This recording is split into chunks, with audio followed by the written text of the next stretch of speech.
Hello, good evening.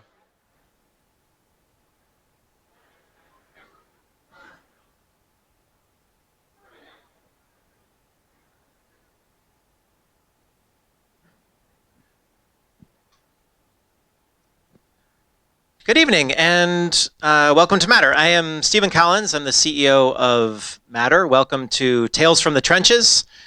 For those of you who don't spend a lot of time at Matter, I'll give you 60 seconds on what we do. We're about 4.5 years old, and we essentially do three things. We incubate startups. We have about 230 companies that we work with. They are increasingly all over the world. They are innovating in every aspect of healthcare. Collectively, they've raised a little bit north of $1 billion to fuel their growth, and we provide a suite of services to help them grow. We also work with large companies and hospital systems to help them innovate better. We have 65 partners, includes about 13 health systems, a number of major insurance companies, a number of life sciences firms, and we really work with them to understand what is their strategy and how can we help them innovate.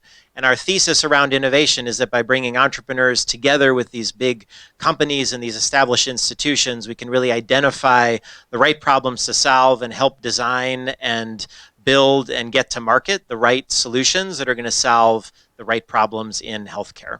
We are also a nexus for the healthcare community. And tonight is a perfect example of the kinds of conversations that we like to have here. We believe in convening. We believe in bringing people together to hear interesting stories, to be inspired, to be educated. And tonight we have our next installment of Tales from the Trenches, which is personally my favorite of the series of programs that we produce, because we get to hear from great business leaders and great entrepreneurs about the stories underneath the journeys that have brought them to the place where they are today. So tonight we have Charlie Mills, who's the CEO of Medline, which is the largest privately owned supplier of medical products in the world. Here tonight, Charlie, when he joined the company in 1986, it was a $50 million revenue company. Today, it's about a $13 billion revenue company. He's been the CEO for the last 24 years and has really presided over something like a 20x multiple in size of the company. Has really been an incredible leader in building this business into one of the most important healthcare companies, certainly in the region, if not the country or the world. He doesn't do a lot of speaking engagements, so we're really honored that he is here with us tonight and excited to hear about his journey. This is a series that we produce together with Jumpstart Ventures and Paragon Biosciences, and our moderator tonight is the CEO of Paragon Biosciences, Jeff Aronin. One of the preeminent pharmaceutical and biotech entrepreneurs in the field.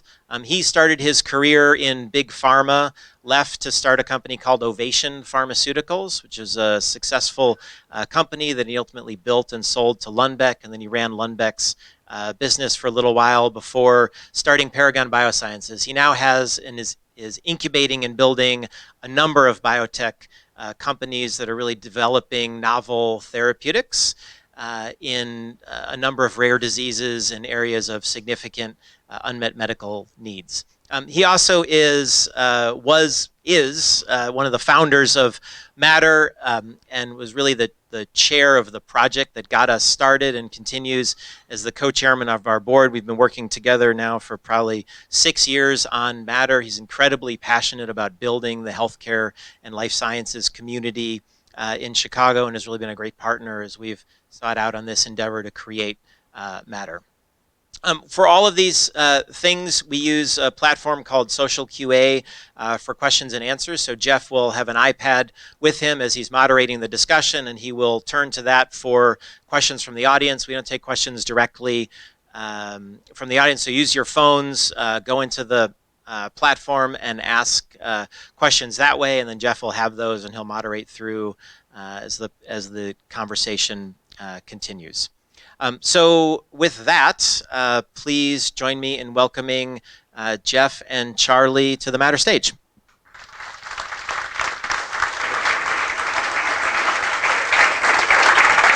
Thank you, Steve.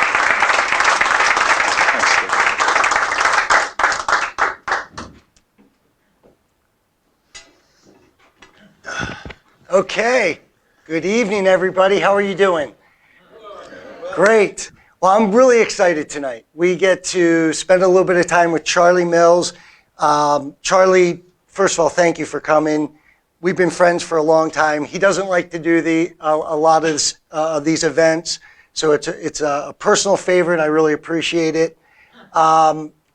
It's really an incredible story. You heard today, $13 billion revenue company. When Charlie joined the company, it was $50 million in sales.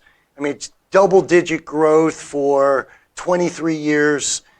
It's almost unheard of if you look at public companies and private companies that could sustain that type of growth. So really looking forward to hearing more about that. Before we start even, I'd love to hear about your journey before you joined Medline. You know, it was a family business, so you got exposure even before you joined the company. Yeah, no, I worked for Medline as a little kid even. I made kits literally from about age 7 years old. Come in on weekends and assemble trays. And some poor hospital in Chicago or Milwaukee would get kits made by a 7-year-old.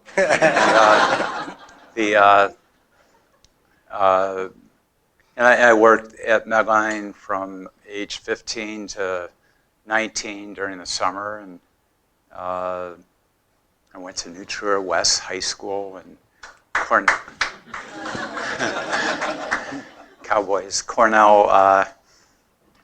Engineering and MBA, and I worked at a bank. I worked at the American National Bank, and worked at IBM for a couple years before Medline.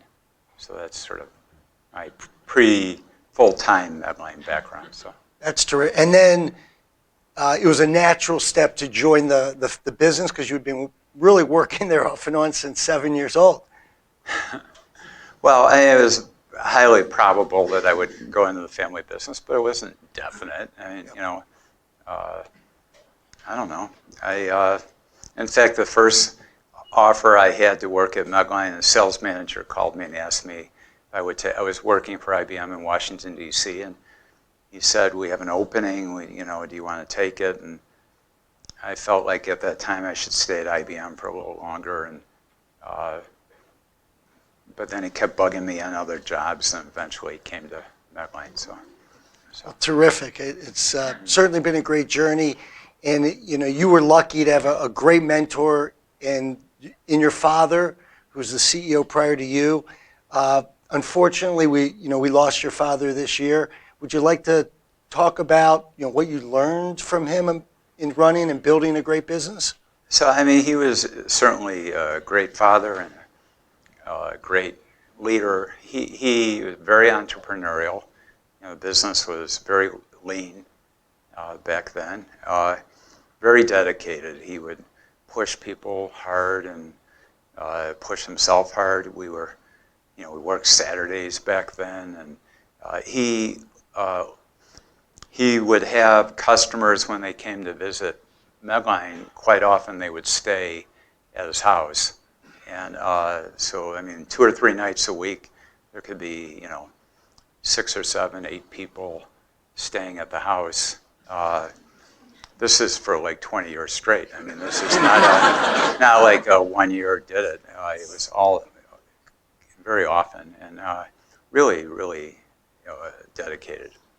So I would call that dedicated, and he certainly was a legend in the industry and legend in Chicago. But that's certainly a lesson as you learned as you start to think about how important the customer relationship is, especially in your business. Yeah, certainly customer relationships are very important. I would say today they're probably a little less important. It's a little bit different industry, but they're still extremely important. And maybe 30 years ago, 40 years ago, they were everything.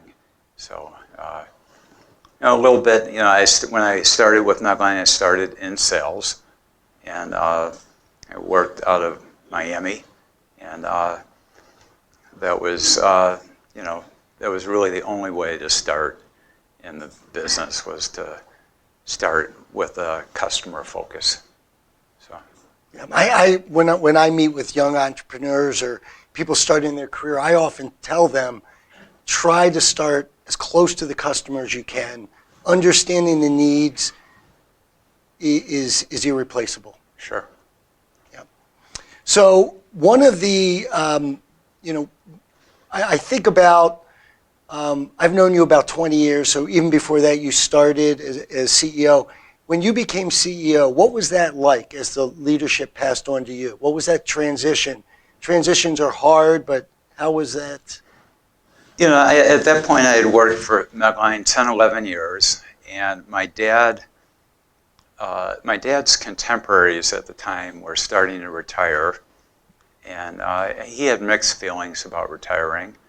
We had in '96, we had a very bad computer conversion enterprise system, and it just didn't go well. And in fact, it came close to putting us out of business. And I think that was very traumatic for him. And I sort of I didn't really, I had worked for Medline for 5 summers in IT, and I worked for IBM, but I didn't really know IT. But it kind of got assigned to me. And so I was very much involved in trying to help straighten out this mess and deciding, priorities and things like that. And, so I think between his peers leaving and the computer conversion and him being about 60, decided to step aside. And he still had pet projects that he was very much involved.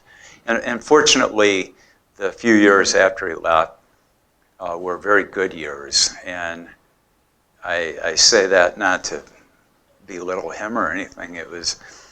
I think the transition was way better because of that. If they hadn't been, who knows? I probably wouldn't be up here, and I would have, gotten fired or something. But that made it smoother. That's great. And you talk about that.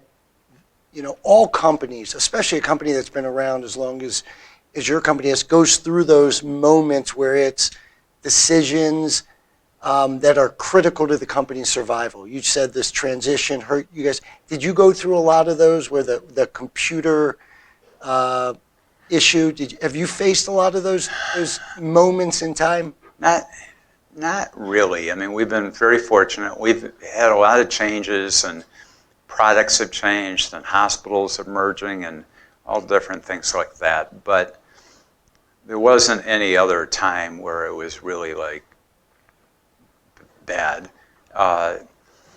In the very beginning of the business, really before I was full-time, the market changed in a lot of categories. We were primarily a textile company in the beginning, reusable Right. textiles, scrubs, patient gowns, and didn't sell much in what you would consider normal medical products. And the market changed. Many of those products used to be reusable. So a needle and syringe would be reused.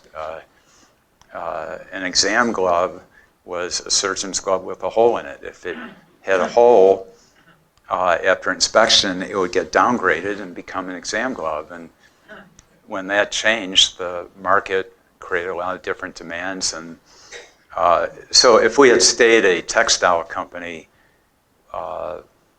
we would have been a much smaller business. We're the market leader in that segment, and that might be 3% of our revenue. So it's not that big a category. So. And when it is pretty remarkable. The business originally started as selling aprons. Is that correct? Well, 1910. my great-grandfather had a very small business and made aprons and things like that for butchers. And you're talking 4 employees. I mean, not very big company. My grandfather took over the business in the 20s, and he had some innovations, mostly in healthcare. And the business started becoming a little bigger, but strictly medical, strictly garments, and mostly medical. And my dad and uncle were working for their father, and in '61, my grandfather sold his business and he wanted to retire. And in '66, my dad and uncle started Medline. And same kind of background, went into textile manufacturing. Right. So it's the evolution and the growth is quite remarkable. To 24,000 employees, 13 billion in revenue. For a public company or a private company, it's remarkable. It's even more remarkable it's a family business in that there's a lot of challenges having a family business. The transitions are hard. You work with family members. I know I'm good friends with your partners, your cousin and your brother-in-law, who are remarkable talents themselves. Maybe, and I'm sure in the audience there's a lot of leaders of family businesses. Can you talk about how you've been so successful in that environment, and what do you think about the future of you have some very talented children as well. How are you thinking about that? Well, first of all, I think it's helped us in that we're investing a huge amount of our earnings, in fact the last few years, all of them, and put it right back in the business and hire more people, build buildings, whatever. Right. And some of those investments don't pay off right away, and if we were a public company or had other owners that had demands to have more short-term profit horizons, we might not be able to do the things we're doing. But it's family, working with family is sort of like a marriage, and try to do the best you can to all get along, and I don't know. So, and answer the next generation, maybe somebody in the family, or maybe somebody not in the family. Doesn't have to be a family member, but we're going to try to keep it as a family-owned business, regardless of who runs it. That's great. And you mentioned something I think is really important that I've learned as well, which is building companies today, especially. You have to have a long-term perspective. You're investing, and you may not see a return for many years. We're developing drugs that take 10 years to move through the process of science, regulatory. You have products that take maybe decades to actually see returns. You need that long-term financial perspective. Yeah, definitely. If you come out with some, we might not be like a drug, but some medical product could take a couple years to develop, and then 2 or 3 years to build up enough revenue that you break even. So that's very common. So there's a lot of new sales forces we'll put together. It doesn't make sense that year. It might hopefully pay off the year after or 2 years after. Right. Well, so as you're making those investments, you've talked about how the consumer market has changed, the hospital market, the regulatory market has changed, and you've evolved from very simple products like gowns, the cuddle blanket that we've all used with babies, to kits, some sophisticated devices. Can you talk about how that evolution has happened, those innovations, and how far will you take that? So, we're inching up what I would call the clinical curve, but mostly in products, and we're trying to get into maybe more sophisticated, less commodity type products in surgery, infection prevention, wound care, some of the bigger categories, incontinence. And each of our product divisions are charged with trying to come out with new stuff. And frankly, if we only sold commodities, it would be a much tougher business. So we're trying to keep innovating. And each little thing, it's maybe not like a drug where it's a giant difference, but we have products where we can show that the outcomes are a little better, and sometimes they're patented, sometimes they're just different enough that we can sell it and sell it with education, and customers will want our product. And I'm not maybe answering this great, but No, it's great. No, so, we have gloves with coatings on them that help the doctors or nurses' hands. We have urology kits that lower infection rates, things like that. So. and as you think, as you you have what, 13? How many products do you have, roughly, SKUs? Well, the SKUs are very high because about 40% of our business, or 45%, is distribution of other brands. So that's, when you see 350,000, and I think now the number is really like 500,000, 90% of those SKUs are other brands that we distribute. If you take just Medline product, it might be 30,000 SKUs. Still a high number, but it's not. That's still remarkable.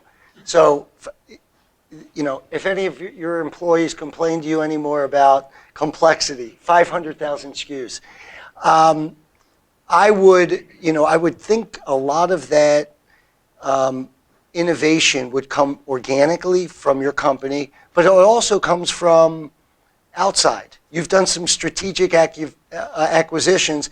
In fact, one of my favorite is the Band-Aid. What's Curad. Curad, yeah. That's honestly a very small business for us, but sorry, but It's a household name. and in fact, we sell it in retail, and we sell more adhesive strips, etc., that are labeled with the Equate label or the Walgreens label, or the private label, than with the Curad or Medline labels in retail. Can you talk about how you think about organic innovation, where, hey, let's make an improvement here, and your team will go to the factories and begin to make it, versus a strategic acquisition where you say, you know what, that would do very well in our organization. Let's buy that company. So, first, 90% of our growth has been organic, so we're not a very acquisitive company. But the acquisitions we've made tend to all be in segments we know very well. Some of them are smaller competitors, some are businesses that we had affiliations. Like a good example is we have a reprocessing business that takes expensive single-use devices and will inspect them, clean them, and sterilize them, repackage them for sell back to the hospital. And this kind of business is more prevalent outside the U.S. than in. But we have one, and there's two other companies that have it also. And we were the primary sales and marketing company for this business. And we ended up acquiring them, and we've invested a lot of money, and we've expanded their operations and gotten them into a few new categories. And now it's maybe quadruple the size of what it was when we bought it a few years ago. And that's kind of a good example of maybe a strategic acquisition. Most of the other ones are, frankly, categories we're already in. That maybe we're a small player and they're a small player, and get a little bit economies of scale. Right, and you've done some acquisitions in Europe. You've expanded outside the U.S. Yeah, so there are mostly new sales there. Yeah, we had business in Canada, we had business in Europe, but we've also made acquisitions in both countries. And in those countries, the acquisitions are more of our sales than what we had organically before. And we're trying to sell the same kinds of products in other markets, but there might be small differences. That Europe's surgeon gown is different than a U.S. one, but the same categories of products. Right. And as you think about 24,000 employees, that's quite an HR burden. as you think about, or opportunity to keep, are you going to keep, as you continue to add people and grow your organization, what talents are you looking for? I know there's a lot of people out here thinking about as they grow their career, what skills have you found? Like for us, we can't find certain scientists, statisticians, a lot regulatory experts. Are there areas where you see a real opportunity? The same, so if you compare it to, say, 30 years ago when I started, maybe now it's a little more technical, so you need more people with IT or engineering backgrounds than maybe you would have emphasized 30 years ago. We run buses from the city of Chicago directly to Medline, a little bit like Google or whatever, and do that, primarily to try to get more young people. We do have an IT center in Chicago, but we try to. There are some skills that are harder to get these days. Right, and you recently just took over the craft office so you moved a little closer to the city for talent. What is that, Northfield? Yeah. Very nice building. Frankly, we were out of space. The whole thing was pretty lucky. We were out of space, and we were going to add a Mundelein, and we looked around before we decided to add on, and Kraft was exiting the city, and they had just merged with Heinz, and the commercial real estate market in the suburbs is kind of weak, and prices, it was a lot cheaper to buy their whole big building than it was to add on to our facility. At the same time, we were afterwards trying to sell our offices that we had in Mundelein, and the pricing we got was pretty low too, so we didn't sell, and we keep adding people, so now we have people in Mundelein too, so we're kind of fortunate as to how that's worked out. So one of the things I've recognized is you went from being a supplier, distributor, to what you call end-to-end distribution, where you own the manufacturing and you distribute. What caused that change, and how did why did you go that direction? Well, many of the products we're in, it's extremely competitive, and the margins, aren't great. And so you're trying to control both the manufacturing, and then we actually, have our own trucking fleet. So the whole path is the more we can control, generally, the better we can do, and not just cost-wise, but control quality and things like that, and service. So that's been very important. So most of our Medline products we make, and we do distribute other brands. And then we sell direct to wherever it is, hospitals, physician office, nursing homes. I'm going to move to some of the audience questions now, so if you want to send them in. Charlie, what role do GPOs have? Are they still... I remember when it was everything. And the impact in your business. That's group purchasing organizations. Group purchasing organizations are very strong. We do contract with them. At the same time, hospitals are merging together, and you're seeing most hospitals were, one hospital, and Lutheran General was one hospital, and now it's Advocate, and Advocate merged with Aurora and Milwaukee, and Northwestern was one hospital, now it's 10, and there are a lot of hospitals, systems that are 50, 100 hospitals, and some of them are doing their own contracting, or at minimum, they are taking the group purchasing contracts and then trying to improve them. So some of the GPO power is competing with these big hospital systems, but GPOs are still very important. Great, great. We have a really good question here. I may be in the only business that we're really not worried about Amazon. Everybody else is. Hopefully they're not developing medicines yet. But I know it is something that in most businesses where you have distribution, there's certainly a threat to a lot of industries. Have you thought about?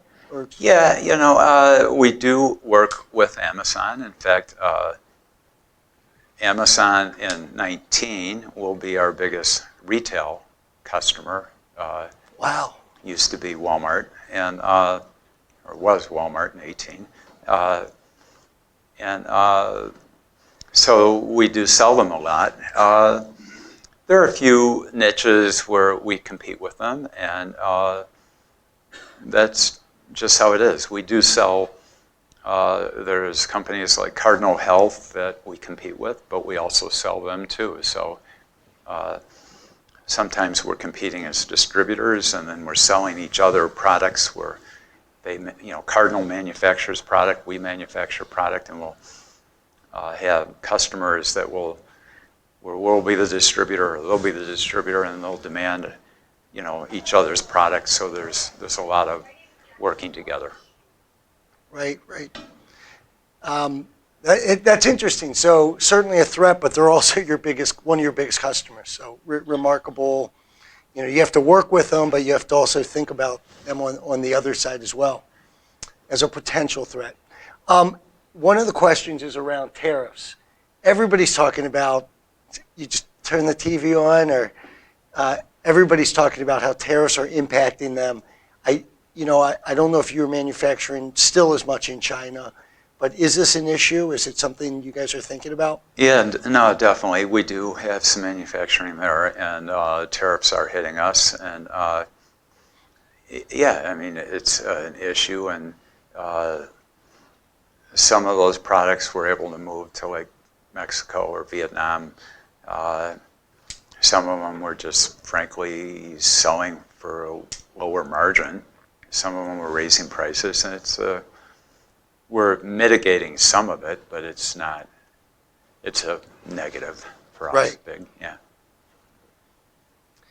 Is it, so that's interesting. Are there a lot of issues that you face? What other challenges do you think about that you just have no control over? And what opportunities are coming up or have come up where you didn't have control, it just happened and really was helpful to the business? You just see these opportunities as they hit, or problems as they hit. Certain countries change their labeling requirements, and you have to figure out what you have to do to get that done. Or we had a sales in Mexico a few years ago, and they changed the rules on kitting and how it could be done, and you figure out what they need, and maybe for a while you go through the pain of figuring out how to make it transparent to the customer, even though it's not smooth. Great. There's a lot of great questions. It's amazing. I don't see anybody emailing or texting, and there's a lot of great questions coming through. Charlie, as you think about, you started the business was really with lower cost, quality was good, but may have not been the superior. You've really climbed up that channel of cost, of quality. Can you talk about how hospitals, your customers, are thinking about cost and quality, and how you think about that? Well, we have over 1,000 employees that are in our quality department. We have quality actually reports up to somebody who reports to me, so it's separated out of our product divisions, and quality and regulatory. We have focused very hard on it. We measure it. We have meetings all the time on various products, and we will go over quality numbers and if you sell 13 billion, you're going to get some complaints, and how those complaints compare to prior years and what they should be and what products they are on and what you can do not to have them going forward. And I think we've done a very good job of improving very much our quality, and I think our customers perceive us in most segments to be, either the best or as good as anybody with quality. But it's a balance. I mean, cost matters, obviously, and you try to do a good job at both. As a private company, and I figured there'd be a lot of questions around family business, private. One of the questions is, do you use a board of directors? Because it's one of the, as a public company, there's a lot of governance, maybe too much governance, but there's certainly a lot of, and it keeps things very regimented, disciplined. As a private company, you have a lot more flexibility, which has helped you. Can you talk about your use of advisors, boards, outside? So we haven't really done much of that. We do have a board, and frankly, since my father passed away, we now have a non-family member on the board.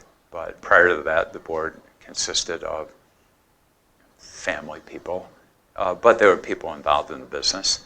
And we had an advisory board, which I guess we still do, but it's mostly of executives that are not in the family, but at Medline or had recently worked at Medline. We did have one person who was a non-Medline executive on our advisory board, and he's great, but we just didn't utilize him that much, so we now have internal people. So we're probably not the best example that way. We do a lot of things to try to be fair, and we have a lot of policies as to how much somebody like me can get paid and things like that. And quite honestly, we're paid less than probably the equivalent public company would be paid for the same position. But the board I'm related to most of the board, so it's not really like a normal board. Right. And I have been very impressed with the way the way you make decisions, even though you don't have a lot of that governance. There is an enormous amount of responsibility and fairness that goes into it. You talked about you certainly get paid a lot less than a public board. I know when anything you do that is at all related to personal use, you and your cousin and your brother-in-law, you guys, it's all independent. So it's almost, you've put almost more responsibility and more guidelines on each other than you would if you were a public company. I mean, first of all, in fairness, anybody in the audience would say, well, your family owns the business, so although you're taking a low salary, that just means that the company will earn a little bit more money, and the family owns that, so it goes back to the family somewhere. So I guess if we took advantage and build things to the company or something like what you're talking about, or paid ourselves way more, the only people that would be disadvantaged might be family members that are not working at the business. So, but that wouldn't be fair, and that wasn't the intent. And I'm sure my father would be looking at me saying, like, why are you doing that? That's bad. So. Great. So as you think about opportunities for the future, if you were going to, you got the next CEO coming in, what advice would you give them? And what opportunities do you think about for the future of the business? So with 24,000 people, your job becomes way different. I mean, when I started, I had my pet projects and my pet customers, and I got those done. And I had certain things where I thought if we improved our service this way and that kind of thing. But now you're basically like handling management of people, and that's all you do, or not all, but primarily what you do. Right. And so I don't know, the next CEO hopefully send him or her to charm school, and they will be nicer to people and they'll do better that way. And that's more important than having a good product strategy or that kind of thing. It is interesting. At some point, the company is so large, you end up just managing a lot of the executives instead of making a lot of the day-to-day decisions. Yeah. Have you thought about you talked a little about your father and how he worked with people. Have you and your management team, is there a certain style you have? I know you have a lot of I've met a lot of your executives, and they seem to have a lot of autonomy to run their business. I think they do. Maybe some of them will say they don't, but I really think they do. And, I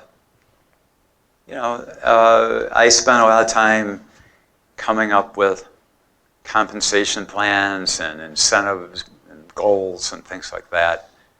But I'm not out there deciding, I know you've worked with us on a couple products. I'm not involved in that. It's just too many things going on. I would know very little about it anyway. So,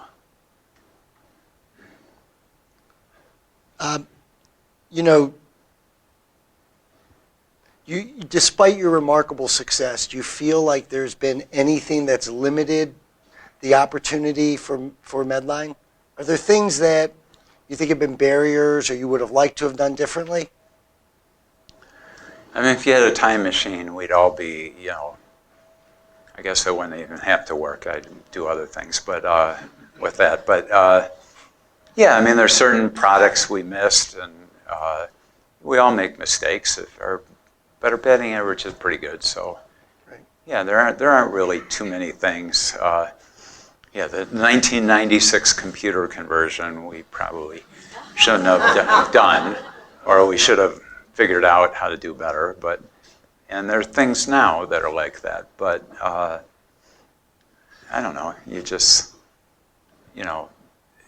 hopefully have enough in the pipeline. And we have a bunch of products that are going and programs that are new. And now we have a skin grafting business with a new patented technology that can help take the tissue from one part of the body to another part and do it in a way better fashion. But the machine, frankly, isn't working as well as it should be. And that's a material negative profit business right now, losing money. But hopefully, we have a plan in the next couple of years to make it better, and that should be good. And I guess at some point we could not do it and make zero on it, which would be better than losing. But there are a lot of things like that we hope to continuously improve. And it sounds like you're advancing even more into the higher science technology areas. Certainly much further away from aprons and gloves. Yeah, some of those are like that. And then there's some that are, we make adult diapers. We're the leader in hospitals and long-term care. And it's a pretty simple product, but very sophisticated manufacturing. We manufacture outside Atlanta. But we have some little innovations in it, and we have some little more tweaks that we think will make it even better. And so there's stuff like that that's still, slight changes can differentiate the product. And does, when as the regulatory system, the payer system changes in hospitals, is it like Obamacare? Does that roll through and affect you at all? I would say Obamacare was a slight positive to us in that, if you don't have insurance, you're probably less likely to go get knee surgery or go to the doctor. So that probably helped. But now the hospitals and nursing homes are a little more focused on outcomes, and that's, I think, slightly helps us. But it also, you got to change your strategy a little bit and understand, not necessarily just buying a product only for the cost and the quality of it, but they want to tie it together to how it will help their final results. And are you going at risk with hospitals at all? Is that a little bit? So we have certain categories we'll definitely go at risk on outcomes and infections and things like that, and improve their numbers. We do have a couple of systems where we've gone at risk on their total supply budget, and that's very different. So yeah, these systems, we have an incentive to sell them less. So that's, certainly then you have your sales rep at least aligned with what the hospital wants. Right. So, and we've done that a lot in long-term care and home care, where we've have taken compensation instead of per product. We get paid per patient day and supply all these categories, and we get a fixed fee per patient day. So. That's a hospital will say, last year we used this much in these products, and you go in and you commit to do less, or you don't make a margin. That's well, it would be less, and it would be adjusted based on the amount of patients they may have. But say the patients stayed the same, then yeah, it would be less. So that's great. Well, Charlie, you've had a remarkable success in building Medline. You and your team. It's been a real pleasure to talk to you about it and hear more about it. Before we, I know you'll talk to a few people after. Before you leave, though, are there any? You got a lot of entrepreneurs in the audience and people who are running businesses. Is there any advice that you've learned over the years where you said, you know what, if I had to do it over, here's how I would think about it, or here's areas I would go into? By the way, you would answer this question way better than me. I think this video is going to be good for, if somebody wants to watch it to help them go to sleep or whatever. But this guy he went to Northern Illinois on a pole vaulting scholarship and started.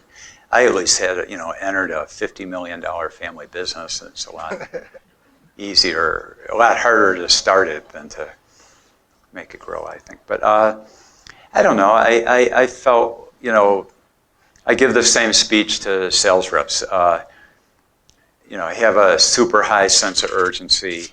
Mm-hmm. If you're gonna, when I was a rep, we didn't have, there weren't cell phones, and so if you were a normal, frugal person, sometimes you'd want to use the customer's phone, and I would do that all the time, and the customers didn't mind if you were using it to help them. They probably wouldn't like it if you were making personal calls, but if you were just, if they have some problem, and the advantage of doing it that way was you were solving problems for them very quickly, and then you'd call the office, and maybe it was on a back order or a new product or whatever the question was, and the person on the other side might be a product manager in the product division, and he or she would say, well, we can't do that, but we could do this, and you're right in front of the customer, and it would solve it quicker. So a sense of urgency is real good. I like that. I don't know. What would you would answer that better than me? I think you talked about a few really critical things that you just take for nature, that's natural, because you grew up in a house at 7 years old. It was all around you. You had customers around you. there is so often I see great innovation, great science, great technology, and it is amazing, but it doesn't solve a problem. It doesn't really solve the customer's problems. You have grown up in a world where the center of everything you did was customer-based, and you take it for granted, but I know you do. I know how often you and your partners visit customers. You're always on the road. I know that these guys took one region. They gave you London because you didn't speak foreign language. You got the U.S. based, but there's your focus on customer is remarkable, and that talks about need, and you also talked about urgency. What I see so often, look, we all have the same resources. Companies they can get capital. You can get great employees. These are critical, but you can do all that. What differentiates a lot of people is urgency. It's the piece that not everybody has and not every company has. Time is the limited factor. So the companies act with intention and urgency, usually really do great. And I know you and your team do that. So it really is that focus on customer. I never knew the story about your father, but you grew up in a house where customers were around you. What'd you say, 800 customers in your house a year? I mean, that is, it's a remarkable story, but I think it really speaks to the culture that you have, and we can all learn from that. So thank you so much, Charlie. It really was great to hear and learn from you.